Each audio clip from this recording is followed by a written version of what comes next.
Hello everyone. तुम्हारे घर वालों को तुमसे काफ़ी उम्मीदें हैं, इसलिए डोंट गिव अप। मेहनत को अपना साथी बना दो। और सुनो, तुम्हें कौन रोक सकता है? तुम एक ऐसी चिंगारी हो कि तुम दिल से ठान लो तो दुनिया में असंभव कुछ भी नहीं है। यस, आज होगा ऑप्टिक्स का लेक्चर नंबर 2। हाँ, जैसा कि तुम लोग समझते हो कि फिजिक्स में बच्चे को सवाल ही नहीं बनता है, तो सवाल है कि सवाल जल्दी जल्दी कैसे बनेगा। इस बात को ध्यान में रखते हुए हम लोगों ने डीपीपी का कॉन्सेप्ट डेवलप किया है। रोज लेक्चर के हिसाब से सारे डीपीपी को अगर बनाते जाते हो तो देखना सवाल तो बनना स्टार्ट हो ही जाएगा और सवाल जल्दी जल्दी बनना भी स्टार्ट हो जाएगा तुमसे।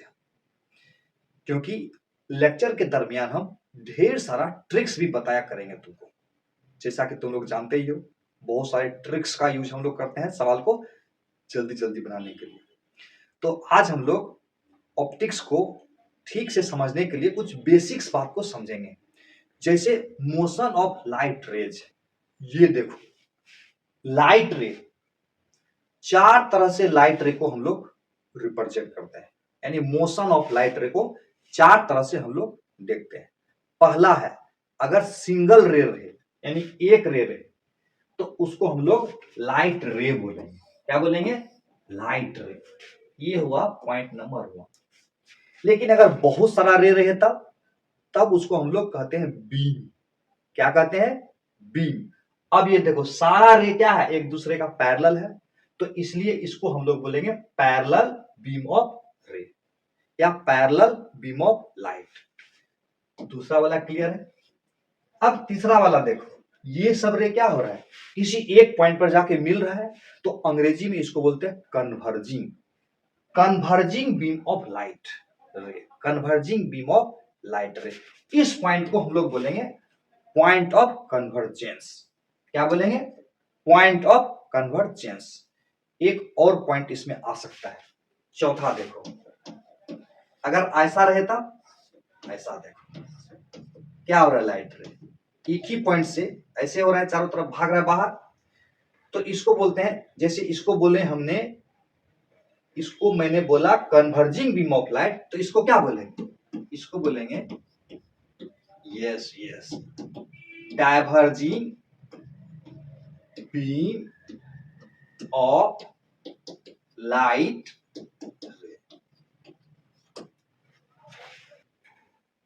ये क्लियर है? यस। तो अब हम लोग देखेंगे टाइप्स ऑफ ऑब्जेक्ट। 2 तरह का ऑब्जेक्ट होता है।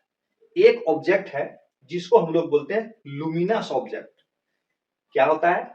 Object which generate their own light. Own मतलब खुद का, यानी ऐसा ऑब्जेक्ट जो खुद का लाइट जनरेट करता है।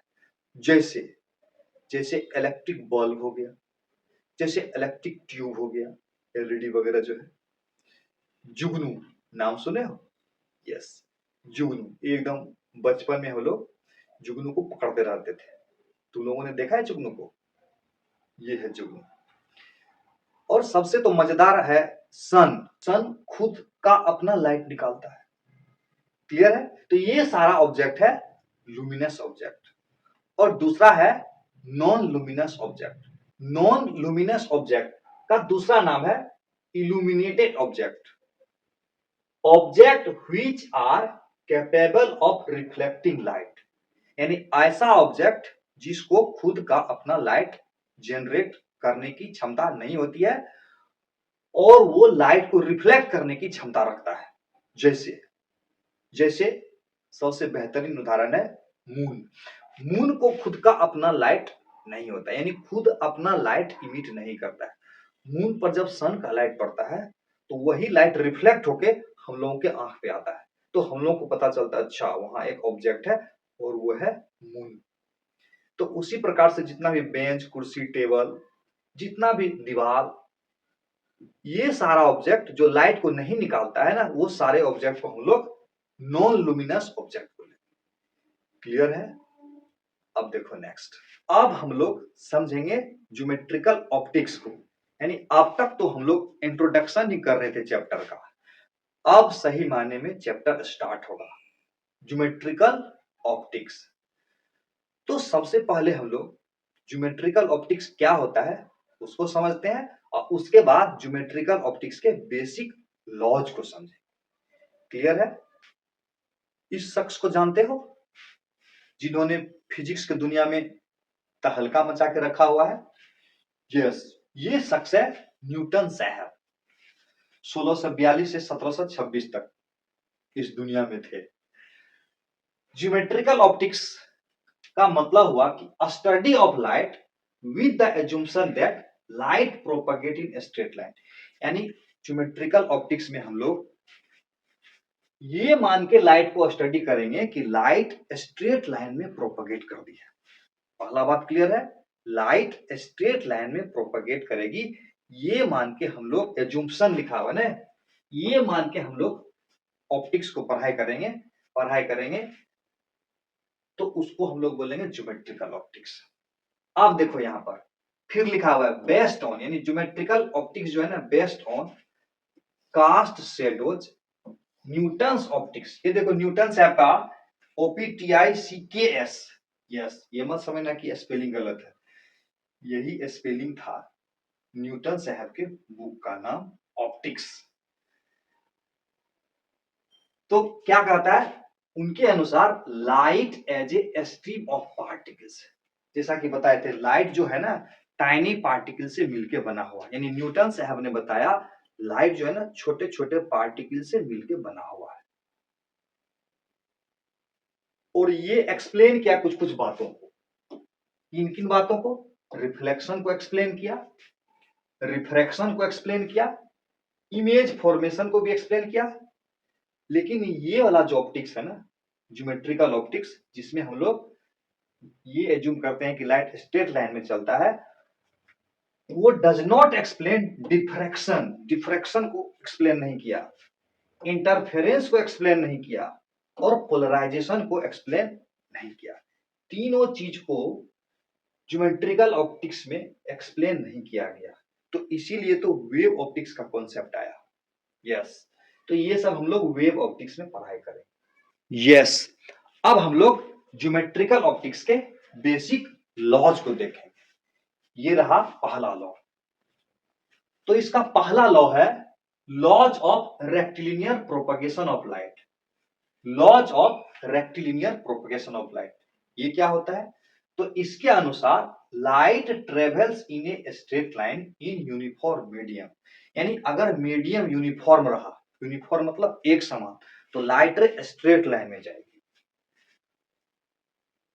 उसका एक एक्सपेरिमेंट दिखाया गया है। यहां पर देखो एक मोमबत्ती है और उसका लो है, और यहाँ पर 3 कार्डबोर्ड है, और तीनों कार्डबोर्ड के एक लाइन में होल बना दिया गया है, और उधर से तुम्हारे ही तरह स्मार्ट बच्चा है जो इस लॉ को देख रहा है। अगर उसको ये दिख रहा है तो इसका मतलब हुआ कि लाइट स्ट्रेट लाइन में चलती है, ये बात साबित हो जाता है। इसमें एक बात और समझ सकते हो, जैसे कि मान लेते हैं ये है एयर और ये है वाटर, ठीक से समझना। तो एयर एक मीडियम हुआ, तो इस मीडियम में लाइट स्ट्रेट लाइन में है, ठीक। अब देखो यहाँ एयर है, यहाँ वाटर है, तो मीडियम चेंज कर गया, तो मीडियम चेंज करेगा तो लाइट रे अपना डायरेक्शन को चेंज कर लेगा। क्लियर है? यानी अगर देखो एयर एक मीडियम है तो इसमें स्ट्रेट लाइन में आएगा, वाटर एक दूसरा मीडियम है तो इसमें स्ट्रेट लाइन में आएगा। इसका मतलब लाइट अपना डायरेक्शन सिर्फ और सिर्फ तब चेंज करेगा जब मीडियम चेंज करेगा, इसीलिए लिखा हुआ यूनिफॉर्म मीडियम। क्लियर है? यानी light travel in straight line in uniform medium, यानी मीडियम अगर यूनिफॉर्म होगा तो लाइट स्ट्रेट लाइन में जाएगी। नेक्स्ट, दूसरा है laws of independence of light. ये क्या कहता है? देखो मान लेते हैं एक लाइट रे इधर से चला और दूसरा लाइट रे इधर से चला, और दोनों यहां पर क्या किया? इंटरसेक्ट कर दिया। इंटरसेक्ट मतलब काट दिया। तो कहता है कि ये वाला इधर और ये वाला सीधे इधर चला जाएगा, एक दूसरे को डिस्टर्ब नहीं करता है। यानी ज्योमेट्रिकल ऑप्टिक्स में हम लोग ये एज्यूम करके पढ़ाई करेंगे कि इधर वाला लाइट और इधर वाला लाइट, दो लाइट रे अगर एक दूसरे को इंटरसेक्ट करेगा तो वो एक दूसरे को डिस्टर्ब नहीं करेगा। लेकिन हाँ, यही अगर वेव ऑप्टिक्स में होता, वेव ऑप्टिक्स मतलब दो वेव जब एक दूसरे से मिलता है तो उसको बोलते हैं सुपरपोजिशन। तो फेनोमेना इंटरफेरेंस नाम का कुछ होता है, सुने हैं हम लोग, उसको हम लोग आगे पढ़ेंगे। अभी तो फिलहाल हम लोग समझेंगे कि अगर दो लाइट रे एक दूसरे को इंटरसेक्ट करेगा तो एक दूसरे को डिस्टर्ब नहीं करेगा। क्लियर? ये लिखा हुआ है, light ray do not disturb each other upon intersection. Next, तीसरा है laws of reversibility of light. ध्यान से समझना क्या कहता है। देखो, जैसे कि मान लेते हैं ये एक मिरर है और लाइट रे ऐसे आ रहा है ऐसे, और मिरर पर 90 डिग्री पर इंसिडेंट हुआ। कैसे? 90 डिग्री पर। तो कहता है कि लाइट रे के डायरेक्शन को अगर रिवर्स कर देंगे तो उसी पाथ पर आ जाएगा। जिस जिस पाथ से गया था उसके डायरेक्शन को रिवर्स करेंगे तो उसी पाथ पर वापस आ जाएगा। जैसे एक और एग्जांपल को समझो, जैसे कि मान लेते हैं ये कोई ग्लास का कुछ है, उसी को प्रिज्म बोलेंगे आगे, और इधर से लाइट रे इंसिडेंट करा है। मान लेते हैं ये वाला 30 डिग्री था और यहां से लाइट ऐसे गया और यहां भी नॉर्मल डाल दिए और यहां से लाइट ऐसे गया, तो यानी ऐसे 30 डिग्री पर दिया और इधर से निकला 40 डिग्री। मान लेते हैं तो ये लॉ के हिसाब से 30 पर देंगे तो 40 पर निकलेगा, और इस लॉ के हिसाब से अगर लाइट को हम 40 डिग्री पर भेजें, कितना पर? 40 डिग्री पर भेजें, तो फिर क्या होगा? निकलेगा फिर इधर 30 डिग्री। यानी 30 पर देंगे तो 40 पर निकलेगा और 40 पर देंगे तो 30 पर। इसका मतलब क्या कि डायरेक्शन को, इसी डायरेक्शन को रिवर्स कर दिए ना, जा रहा था जिस पाथ पर उसी डायरेक्शन को हमने क्या किया? पलट दिया, तो उसी पाथ पर लौट आया। इसी को बोलते हैं laws of reversibility of light. यानी लाइट रे के डायरेक्शन को अगर रिवर्स कर देंगे तो लाइट रे अपने पाथ को रिट्रेस कर देता।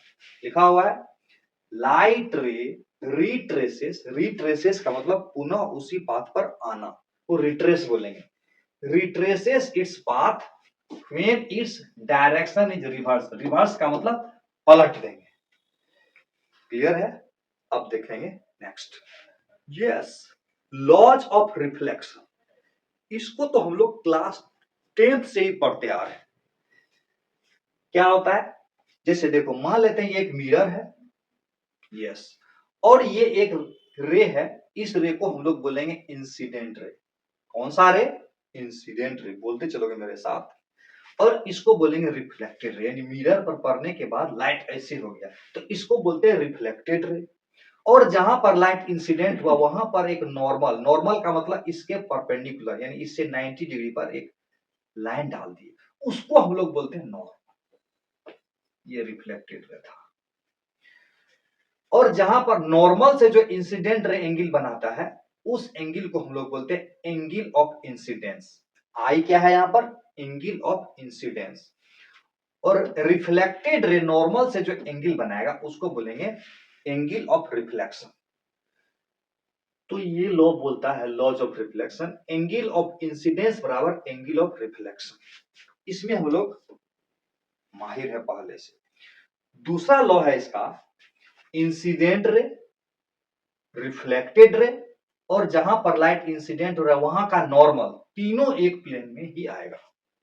वही अंग्रेजी में लिखा हुआ है, incident ray, reflected ray and normal to the plane at the point of incidence. यानी जहां पर लाइट इंसिडेंट हो रहा है ना, उस वहां पर नॉर्मल लेना है।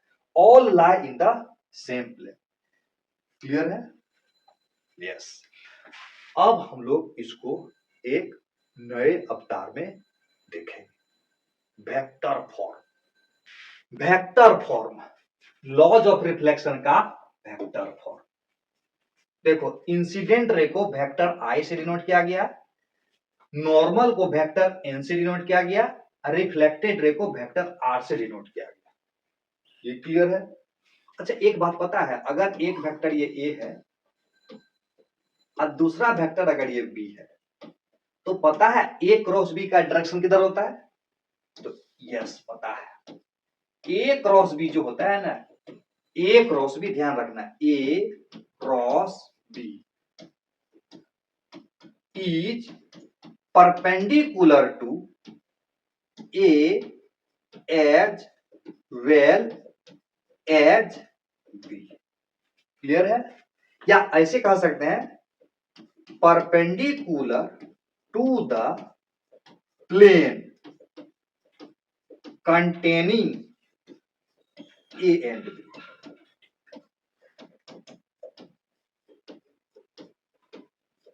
यानी ए क्रॉस बी का डायरेक्शन ए एंड बी जिस प्लेन में होता है ना, उस प्लेन का परपेंडिकुलर होता है। ये हम लोग जानते हैं। ए क्रॉस बी जिस प्लेन में होगा, उस प्लेन का परपेंडिकुलर हो जाएगा ए क्रॉस बी का डायरेक्शन। डॉट प्रोडक्ट जानते हो? जैसे एक वेक्टर अगर ये ए है और दूसरा वेक्टर अगर ये बी है और दोनों के बीच का एंगल थीटा है, तो ए डॉट बी बराबर क्या होगा? ए डॉट बी बराबर ए बी कॉस थीटा। अब एक बात बताओ, अगर ए इधर है और बी इधर है, ठीक से समझना, और दोनों के बीच में 90 डिग्री का एंगल हो जाए, तो ए डॉट बी बराबर क्या होगा? ए डॉट बी बराबर 0 हो जाएगा, क्योंकि थीटा बराबर 90 हो जाएगा। चलो इतना क्लियर है। यानी हम लोग जानते हैं कि अगर दो वेक्टर अगर एक दूसरे का परपेंडिकुलर होगा तो उसका डॉट प्रोडक्ट 0 होगा। ठीक से समझो, अगर दो वेक्टर एक दूसरे का परपेंडिकुलर होगा तो उसका डॉट प्रोडक्ट 0 हो जाएगा। ये क्लियर है? दूसरा, दो वेक्टर को अगर क्रॉस करते हैं, क्रॉस प्रोडक्ट, तो वो दोनों वेक्टर जिस प्लेन में है ना, उस प्लेन का परपेंडिकुलर हो जाएगा। इतना क्लियर है? तो अब देखो, अगर हम यहां पर करेंगे आई क्रॉस एन, तो बोलो तो आई क्रॉस एन का डायरेक्शन किधर होगा? तो आई क्रॉस एन का डायरेक्शन आई एन एन जिस प्लेन में है उस प्लेन का परपेंडिकुलर। तो मान लेते हैं कि इधर है, इधर, यानी आई इधर है, एन इधर है, तो आई क्रॉस एन इधर है। तो आई क्रॉस एन इधर है और आर इधर है, तो आई क्रॉस एन को आर से अगर डॉट कर दोगे तो कितना हो जाएगा वैल्यू? 0 हो जाएगा। यस, तो उसी प्रकार से I cross N dot R या N cross R dot I या R cross I dot N, सब का मान 0 ही हो जाएगा। क्लियर है? तो इसको हम लोग स्केलर ट्रिपल प्रोडक्ट भी बोलते हैं। क्या बोलते हैं? Scalar triple product. ये सब समझ में आया कि नहीं?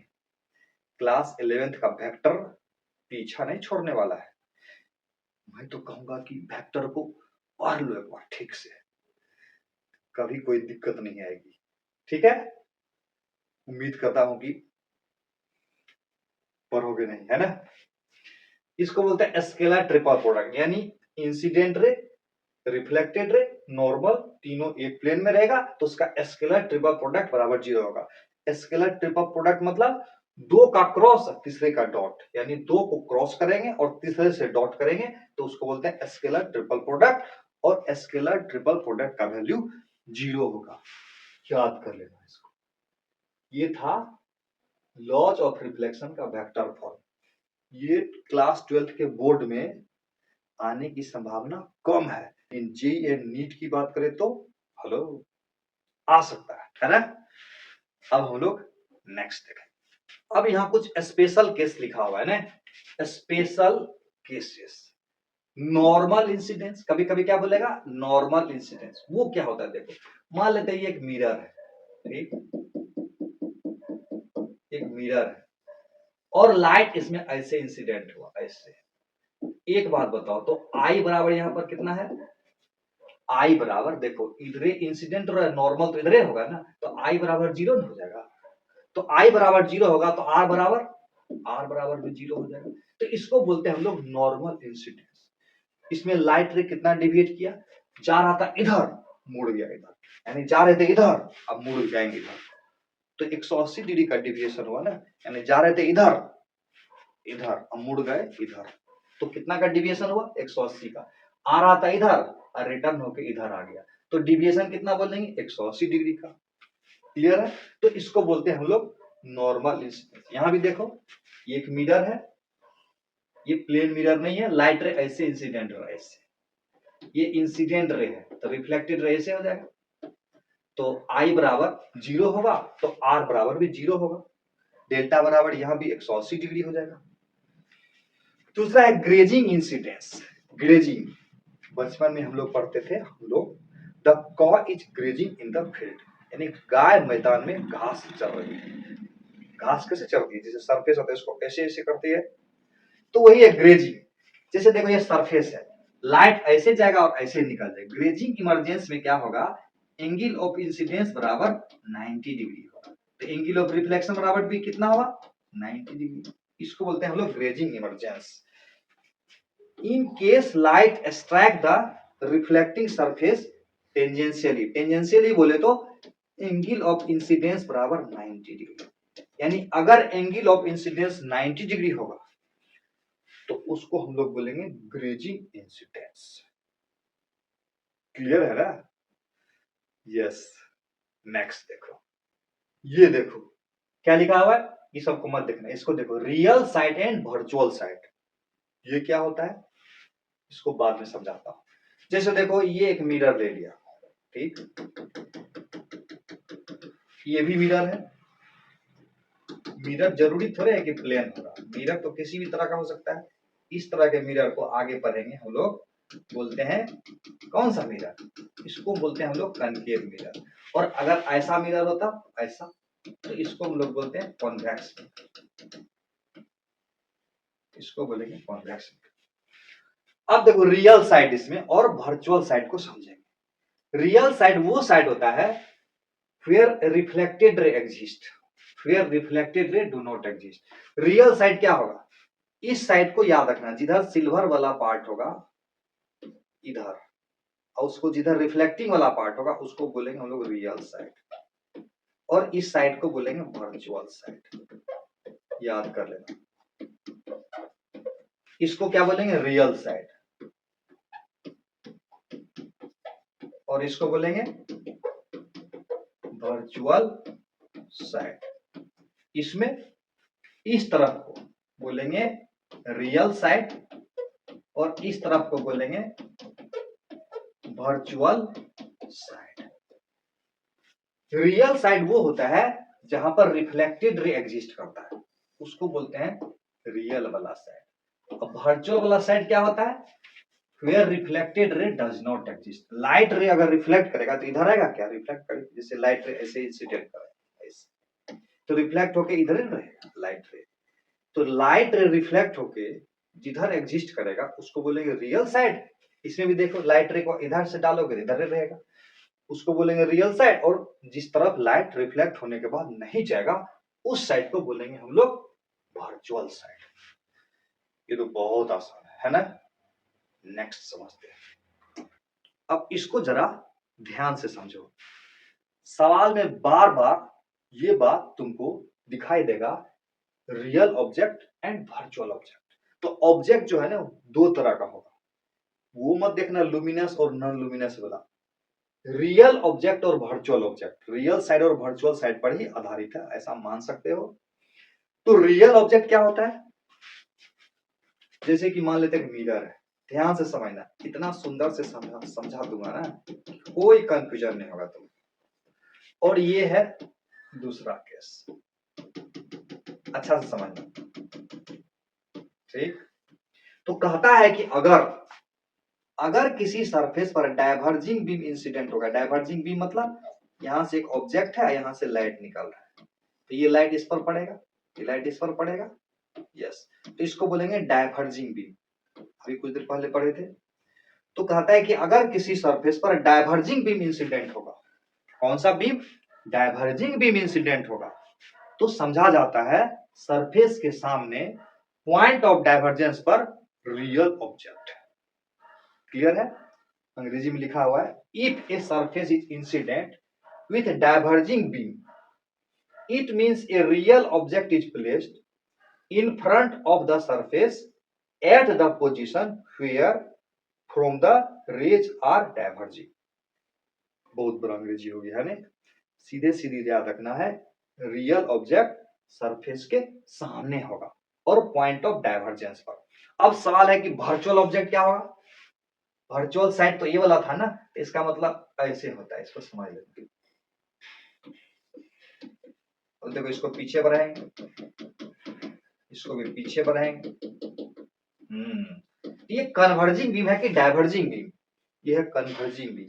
तो कहता है कि अगर किसी सरफेस पर कन्वर्जिंग बीम इंसिडेंट हो तो समझा जाता है कि सरफेस के पीछे पॉइंट ऑफ कन्वर्जेंस पर वर्चुअल ऑब्जेक्ट है।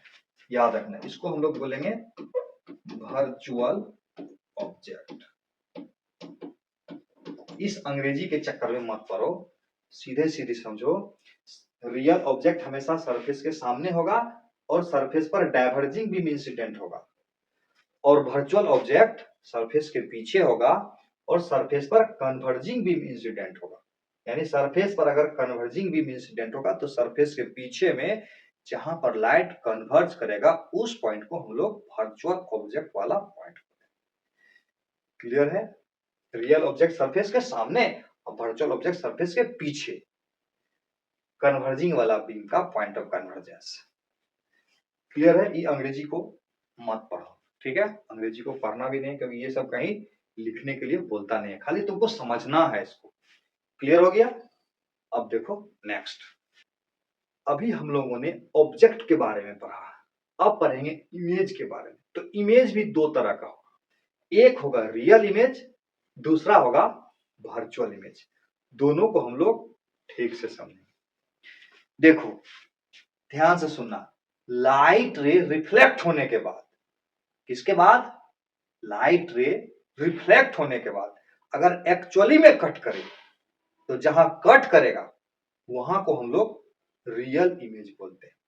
फिर से सुनो, लाइट रे रिफ्लेक्ट होने के बाद, रिफ्लेक्ट होने से पहले नहीं, रिफ्लेक्ट होने के बाद एक्चुअली में अगर किसी पॉइंट पर मिलता है तो जहां पर वो मिलेगा ना उसी पॉइंट को हम लोग बोलेंगे रियल इमेज। अब बच गया वर्चुअल इमेज, तो पहले इसको हम लोग देख लेते हैं। देखो जैसे ये मैंने बनाया मिरर, ये मिरर है और ये एक लाइन दे देता हूं। अब मान लेते हैं कि लाइट रे को ऐसे इंसिडेंट कराया, ऐसे, और दूसरा ऐसे, ऐसे लाइट रे इंसिडेंट हो रहा है। ये लाइट रे यहां इंसिडेंट होने वाला था, तो इस पॉइंट को हम लोग क्या बोलेंगे? इस पॉइंट को क्या बोलेंगे? उसको तो हम लोग पढ़ रहे नहीं रहे, इसको बोलते हैं वर्चुअल ऑब्जेक्ट, है ना? इसको बोलेंगे वर्चुअल ऑब्जेक्ट। अब देखो लाइट रे ऐसे इंसिडेंट हो रहा है, तो ये नॉर्मल होगा, यहाँ ऐसे नॉर्मल, नॉर्मल समझते हैं? तो जितना एंगल पर लाइट आएगा उतने एंगल पर लाइट रिफ्लेक्ट करेगा। तो रिफ्लेक्ट होने के बाद मान लेते हैं यहाँ आएगा, इंसिडेंट रे ये हुआ और रिफ्लेक्टेड रे ये हुआ। उसी प्रकार से लाइट रे यहाँ इंसिडेंट होगा, तो जितना एंगल पर इंसिडेंट होगा उतने एंगल पर रिफ्लेक्ट भी करेगा। यस, तो लाइट रे रिफ्लेक्ट होने के बाद यहाँ मिल रहा है, यानी इंसिडेंट रे ये हुआ, रिफ्लेक्टेड रे ये हुआ, इंसिडेंट रे ये हुआ, रिफ्लेक्टेड रे ये हुआ। लाइट रिफ्लेक्ट होने के बाद एक्चुअली में मिल रहा है, यस, तो इसको बोलेंगे रियल इमेज। अब इसको देखो, दोनों देखोगे तब क्लियर हो जाएगा। ये मिरर बनाया मैंने, मिरर, और ये एक लाइन बनाता हूं, और यहां पर मैंने एक ऑब्जेक्ट को रख दिया, और लाइट यहां से ऐसे इंसिडेंट कराया और ऐसे इंसिडेंट कराया। रिफ्लेक्ट होने से जो पहले होता है ना वो होता है ऑब्जेक्ट। आप देखो रिफ्लेक्ट होने के बाद यहाँ देखो, यहाँ पर एक नॉर्मल डाल दिए, नॉर्मल, और ये जो नॉर्मल से एंगल, जो एंगल बनाया उसको एंगल ऑफ इंसिडेंस बोलते हैं। यहाँ पर भी ये एंगल ऑफ इंसिडेंस होगा। हमको पता है जितना एंगल ऑफ इंसिडेंस होगा उतने एंगल ऑफ रिफ्लेक्शन होगा। ऐसे लाइट रिफ्लेक्ट कर जाएगा और यहां से भी लाइट ऐसे रिफ्लेक्ट कर जाएगा। अब देखो ये रिफ्लेक्टेड रे कहीं मिलेगा क्या? रिफ्लेक्टेड रे एक्चुअली में कहीं नहीं मिलेगा। यहाँ पर लाइट रे रिफ्लेक्ट होने के बाद मिल रहा था, यहाँ पर लाइट रे रिफ्लेक्ट होने के बाद मिल नहीं रहा है। तो क्या करना है ऐसे सिचुएशन में? हम लोग जब एक्चुअली में लाइट रे रिफ्लेक्ट होने के बाद मीट नहीं करे तो क्या करना है? पीछे बढ़ाना है इसको, पीछे बढ़ाना। पीछे जब बढ़ाओगे तो एक पॉइंट आएगा जहां से लगेगा लाइट रे अपियर टू डाइवर्ज हो रहा है। क्या लगेगा? Light ray appear to diverge. इसी पॉइंट को हम लोग वर्चुअल इमेज बोलेंगे। इसको क्या बोलेंगे? Virtual image. क्लियर है? और इसको क्या बोलेंगे? रिफ्लेक्ट होने के बाद यहां पर है, इसको बोलेंगे रियल इमेज। इसका मतलब ये यहां ऑब्जेक्ट हुआ। ये कैसा ऑब्जेक्ट है? रियल की वर्चुअल? यस, वर्चुअल ऑब्जेक्ट है ना, सरफेस के पीछे है ना, तो वर्चुअल ऑब्जेक्ट। ये क्या चीज है? ये है ऑब्जेक्ट। कैसा ऑब्जेक्ट? Real object. ये लाइट रिफ्लेक्ट होने के बाद क्या कहानी ये है? तो ये हुआ वर्चुअल इमेज। मजा आ गया। थोड़ा अंग्रेजी को भी पढ़ सकते हो। This is the point at which reflected rays actually meet. Real image. Virtual image. This is the point at which reflected rays appear to diverge. Yes. Clear है। अब एक बात बताओ तो, क्वेश्चन में पूछा जाता है कि स्क्रीन यानी पर्दा पर किस इमेज को ला सकते हैं? रियल वाले को कि वर्चुअल वाले को? यानी स्क्रीन पर किस इमेज को देखा जा सकता है? रियल इमेज को कि वर्चुअल इमेज को? स्क्रीन मतलब पर्दा। जैसे देखो, ये इमेज है वर्चुअल, यहाँ एक पर्दा लाए, जैसे कि मिरर है। अब मिरर में तो अपना चेहरा देख रहे हो, तो तुम्हारा इमेज यहाँ पर बना, तो क्या इस इमेज को पर्दा पर ले आ सकते हो? वहां एक पर्दा लगा दे, या बोलेंगे पीछे से पकड़ लो? नहीं पकड़ सकते है ना। इसका मतलब हमारा जो चेहरा है, अपने दोस्त को बोलेंगे पीछे से पकड़ो, तो नहीं पकड़ पाएगा नहीं, क्योंकि वो वर्चुअल इमेज है। वर्चुअल इमेज को पकड़ नहीं सकते हैं, उसको स्क्रीन पर नहीं ला सकते हैं। ऐसा क्यों? क्योंकि वर्चुअल इमेज जहां पर बनता है वहां पर एक्चुअली में कोई लाइट इंटेंसिटी नहीं होती है। लेकिन अगर बात करें रियल इमेज की, तो जहां पर रियल इमेज बनता है, अगर वहां पर्दा लाओगे, अगर पर्दा लगाएंगे तो पर्दा पर लाइट आ जाएगा नहीं। तो इसका मतलब रियल इमेज में याद रखना लाइट इंटेंसिटी होती है, इसीलिए उसको स्क्रीन पर देखा जा सकता है। यानी real image can be seen on screen because it has light intensity. फंडा क्लियर है? अब हम लोग नेक्स्ट देखें। ये तो अभी ही हम लोगों ने देख लिया। इंसिडेंट रे अगर डाइवर्जिंग हो और इंसिडेंट रे कन्वर्जिंग हो, दो तरह का हो सकता है। समझा दें फिर से? चलो समझाता हूं। अभी तुरंत समझाए थे, वही है। इंसिडेंट रे दो तरह का होगा।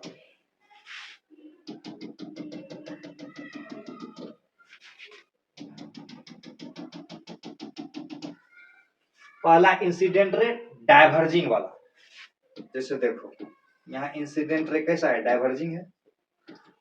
दूसरा इंसिडेंट रे कन्वर्जिंग वाला। यहाँ देखो, इंसिडेंट रे कैसा है? कन्वर्जिंग वाला है।